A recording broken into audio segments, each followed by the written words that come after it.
अस्सलाम वालेकुम students, welcome again back to my channel nursing ventures. I hope that you all are fine.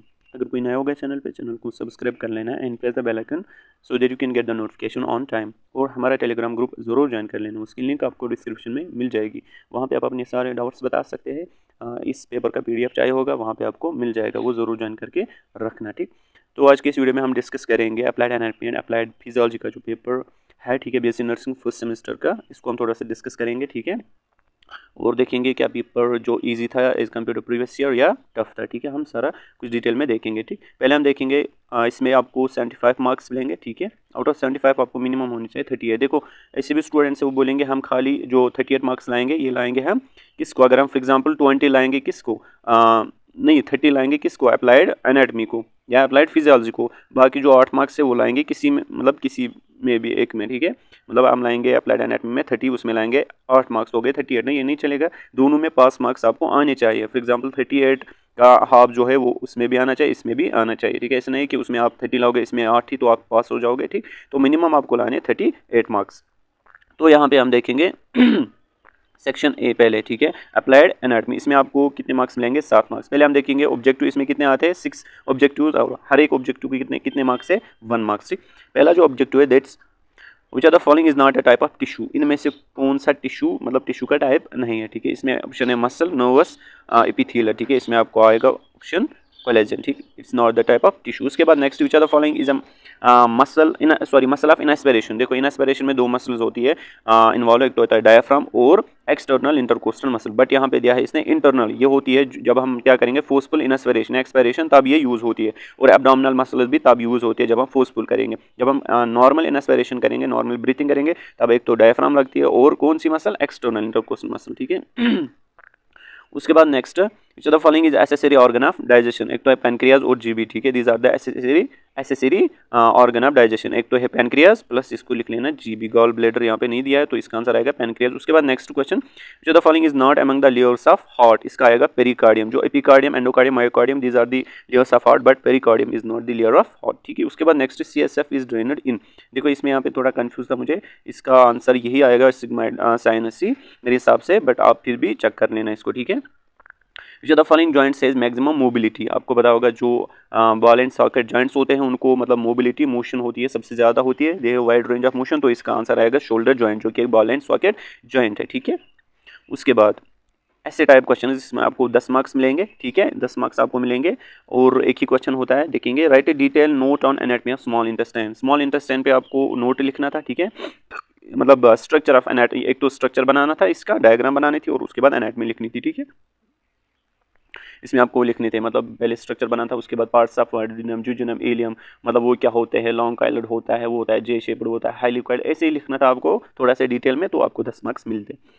उसके बाद third question number 3, short answer type question. इसमें आपको यहाँ पे कितने क्वेश्चन मिलेंगे, 4 क्वेश्चन, बट आपको करने होते हैं 3 ही। बट इसने 4 क्यों दिया है, देखो यहाँ पे इसने दिया है 3 के ही मार्क्स, हो गए 15। यहाँ पे आपको 3 ही करने होंगे, ठीक है, आउट ऑफ 4 मेरे हिसाब से, ठीक। तो यहाँ पे देखो आप, right A short note on anatomy of pancreas. Anatomy of pancreas आपको मतलब यहाँ पे लिखना थी, ठीक है। उसके बाद next, describe the types of joints. Joints आपको ये पिछले साल भी आया था। Right A short note on anatomy of urinary bladder, इसकी एनाटॉमी लिखनी थी। Right A short note on anatomy of heart valves, ठीक है, वो ना एवी वेल्व्स और सिमिलुनर वेल्व्स, उनको ही बना, हार्ट को बनाना था, फिर उनको थोड़ा सा उन पे शॉर्ट नोट लिखना था, ठीक है। उसके बाद very short answer type question, इसमें आपको 3 है। देखो यहाँ पे आपको चॉइस भी होती है, यहाँ पे आपको आउट ऑफ 4 3 ही करने हैं, ठीक है, बट इसने नहीं दिया है, डू एनी 3, बट फिर भी आपको यहाँ पे 3 के मार्क्स मिलेंगे, ठीक है। 2 हर एक क्वेश्चन को मिलेगा आपको, और 3 करने थे आउट ऑफ 4। पहला जो है, that's right the names of cranial nerves, ये पिछले साल भी आया था। ब्लड सप्लाई ऑफ हार्ट, ठीक है, ये भी लिखनी थी। इसमें शॉर्ट नोट 2-3 लाइन्स का लिखना था, ठीक है। गॉल ब्लैडर और टाइप्स ऑफ ब्लड वेसल्स। उसके बाद सेक्शन भी अगर हम देखेंगे, अप्लाइड फिजियोलॉजी, ठीक है, इसमें आपको 31 मार्क्स मिलेंगे, और ऑब्जेक्टिव इसमें होते हैं 7। पहले हम देखेंगे objective. Carbon dioxide is transported in blood mainly as, इसका आएगा एज बाइकार्बोनेट, ठीक है। Maximum amount of carbon dioxide is transported in blood through as bicarbonate, ठीक है। उसके बाद कार्बोहाइड्रेट डाइजेशन स्टार्ट्स इन, यहाँ पे आएगा आपका आंसर माउथ। माउथ में डाइजेशन होती है, आपको पता होगा सलाइवरी एमाइलेज, ठीक है। सलाइवरी एमाइलेज जो होता है ये माउथ में होता है, ठीक है, सलाइवा में होता है। जब ये प्रोड्यूस होता है, ये क्या करता है, स्टार्च होता है, ये भी कार्बोहाइड्रेट है ना, स्टार्च को डाइजेस्ट करता है इंटू डाइसैकेराइड माल्टोस में, ठीक है। ये आपको पता होगा, आपने 11th में पढ़ा होता है, ठीक है, बायोलॉजी में, ठीक। तो वो स्टार्च को डाइजेस्ट करता है इंटू डाइसैकेराइड्स में, तो यहाँ पे डाइजेशन होती है, स्टार्ट कहाँ से, माउथ से, किनकी, कार्बोहाइड्रेट्स की, ठीक है। Next, first heart sound is produced by, जो फर्स्ट हार्ट साउंड वो कौन मतलब किसकी वजह से प्रोड्यूस होती है? Closure of semilunar valves, opening of semilunar valves, closing of AV valves, opening of AV valve. इसका आंसर आएगा क्लोजर ऑफ एवी वेल्व। जो सेकंड हार्ट ये ना हार्ट साउंड होती है वो किसकी वजह से होती है? क्लोजर ऑफ सेमिलुनर वेल्व्स, ठीक है। उसके बाद डी ऑप्शन ये ना क्वेश्चन नंबर डी, इसका D part, growth hormone is secreted by, इसका रहेगा एंटीरियर पिट्यूटरी, ठीक है। GH या LH या हम बोलेंगे FSH ACTH, ठीक है। ये सब मतलब कौन प्रोड्यूस करता है, ठीक है, सिक्रेट करता है एंटीरियर पिट्यूटरी, ठीक। इसका आंसर आएगा एंटीरियर पिट्यूटरी। उसके बाद next, CSF is produced bye, देखो इसमें ये करते हैं प्रोड्यूस जो वर्टिकल्स ऑफ ब्रेन होते हैं ना, इसका ये आंसर आएगा वर्टिकल्स ऑफ ब्रेन होते हैं, उनमें होते हैं कोराइड प्लेक्सस, ठीक है। जो कोराइड प्लेक्सस होते हैं इनमें कुछ सेल्स होती है, मुझे इस सेल्स का याद नहीं अभी, मतलब उनका नाम नहीं, शायद एपेंडेडाइमल सेल्स कुछ ऐसे ही है, तो वही होते हैं कोराइड प्लेक्सस में, वही करती है ये सिक्रेट, ठीक है, प्रोड्यूस करते हैं, सॉरी। उसके बाद next, RBCs are destroyed in, आपको पता होगा स्प्लीन, ठीक है। उसके बाद नेक्स्ट यहाँ पे दिया है protein synthesis takes place in the ribosomes, ठीक, यहाँ पे होती है। उसके बाद ऐसे टाइप क्वेश्चन इसमें कहते हैं, देखो explain in detail the transport of oxygen in carbon dioxide by blood, आपको पहले लिखना था ट्रांसपोर्ट ऑफ ऑक्सीजन लिखना था अलग, और उसके बाद ट्रांसपोर्ट ऑफ कार्बन डाइऑक्साइड आपको लिखना था।